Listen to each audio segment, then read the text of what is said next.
Hello everyone, welcome back to the School of Mathematics Nigeria. It is good to have you back once again. Today's topic is complex examples of indices, a continuation from the previous video which says examples of indices. For our first example, we have r times r raised to the power of 0 times r raised to the power of minus 5, and that r is the same as having the power 1. So from the laws of indices, we know that whenever we're multiplying bases, the same bases, we always do what? We always add the powers. So for this case, we have 1 plus 0 plus minus 5.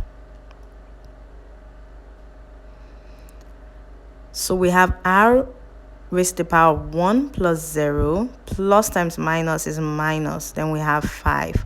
So 1 plus 0 is 1, minus 5 is minus 4. So the rule of indices also says that anything raised to the power of negative number is 1 over that thing. So moving on to the second example, in this case we have the division rule where you have numbers and letters. So first things first, would write this thing in another form. So this can be written in this form because it's division. So first things we're going to do is we'll deal with the numbers. 24 divided by 8 will give us 3. You got it? So when dividing the same basis, we know from the rule of indices, we have to do what? We have to subtract the powers. If you do not, or you haven't seen that video, please do check the video out. I'll leave the link up here. Whenever we have division, we'll subtract the basis, the powers, sorry. So 6 minus 4, we have 2. For our third example, we have g raised to the power of minus 2, also raised to the power of 5. And the rule of indices says what? We'll multiply the powers. So minus 2 times 5 will give us what? Minus 10. And the rule says whenever it's raised to the power of a negative number, we have 1 over that whole thing there. Got it? Yeah, thank you. So moving on to the next example, we have 16 over 81 raised to the power of a negative fraction. Do not be scared, just follow the rule. It says 1 over that whole thing when you have a part a negative number. Remember, right? Good. And then another rule tells us about a power of fraction. So when you are raising something to a fraction, leave the numerator there and put the denominator as a root. Numerator means the number on top and denominator means the number below the division line. I hope you got that though. So now you might be confused, which should I solve first? Should I solve the fourth root or the cube? You could do whichever one you want, but for this case we're solving the fourth root first because we don't want a large number. Okay, so 16, the fourth root of 16 is what? You could find the LCM if you want to. We already did something like this in the previous video. Go back to it if you need to understand. But the fourth root of 16 is 2. Why? Because when you multiply 2 4 times, you would get 16. So who can tell us the fourth root of 81? Yeah, you got it. 3. When you multiply 3 4 times, you will get 81. Then put your power up there because we've not solved for the power. So you see, I decided to do the fourth root first so we can have a smaller number. So 2 raised to the power of 3 is what? 8. And 3 raised to the power of 3 is what? 27. Meaning when you multiply 2 3 times, you'll get 8. When you multiply 3 3 times, you'll get 27. And remember the rule of division where we have it here. You know, you change your division to a multiplication sign and your fraction goes the other way. Exactly. So you have 27 over 8. Now I'm going to show you something. Let's not forget something. I'm sure some people must have noticed. Yes, I know. I'll show you here. Now when you have 2 times 2, you would get 4, right? And also when you have minus 2 times minus 2, you would also get 4, right? Good. Where are we heading to? When you're multiplying two same positive numbers, you get the same answer as when you multiply two same negative number. What does that say? Whenever you have the square root of a number, you would always get a plus or minus of that number. Does that make sense?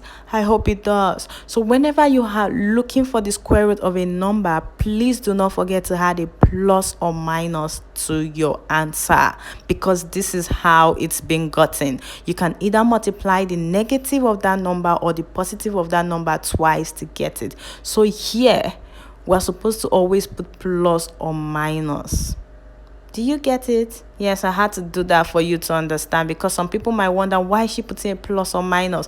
Whenever you have the root of any number, always end it with a plus or minus, because it could be the plus or it could be the minus. It could be the positive number or the negative number being multiplied. So I'm changing that to a mixed fraction, if you know what I mean.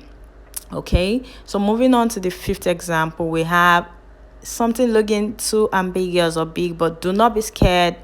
Do not be scared. We'll take our time. So we have 72 a cubed b minus 2 over 2a raised to the power of 5 over b raised to the power of minus 6. Okay, let's do this first. Deal with the numbers first. 72 divided by 2 will give us what? 36. That's good. And then we'll write the letters. Okay, so always deal with your numbers first and face the letters. So now moving on, I'm trying my best to see how I can explain this as simple as possible. Okay, now imagine that you have to do this without the laws of indices. We know this method from primary school, I guess, even from nursery school, where you have the division of letters. The one on top is a cubed and the one below is a raised to the power of 5. Okay, you keep cancelling until you can't cancel anymore. So we're left with 1 over a square, right? That's 2 a's, right? Good. We're going to see how laws of indices gives the same number. So 36, the laws of indices says when you have the same base with division, you do what? Subtract the powers. Thank you very much. And then for the other one, we have b minus 2 minus 6, right? Yeah, do not forget to put your root, because we'll keep going until we get to the final answer. So we have 36.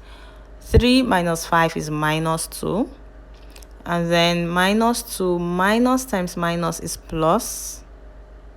Yeah.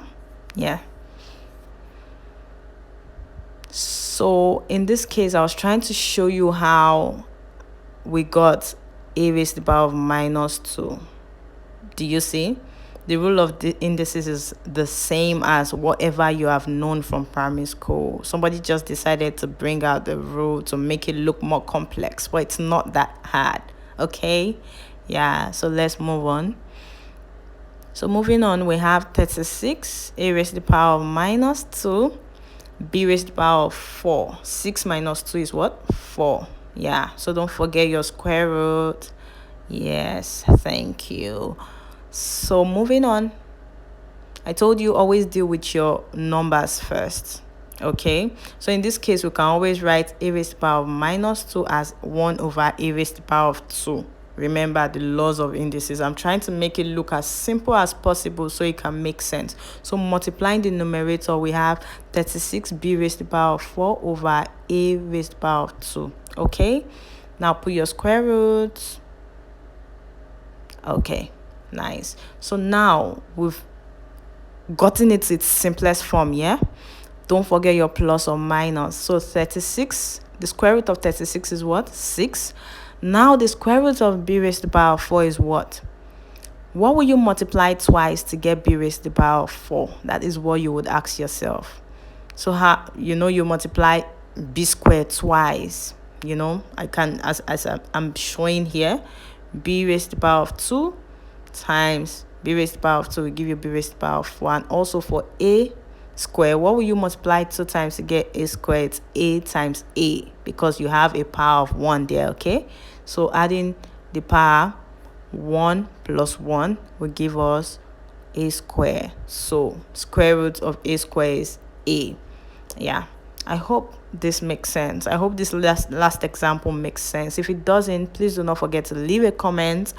I'll explain better if you want me to. So as always, we always have an assignment at the end of every example. So feel free to like if you like or enjoyed the video, subscribe, share to your friends, follow our pages on every platform, and until the next time, bye.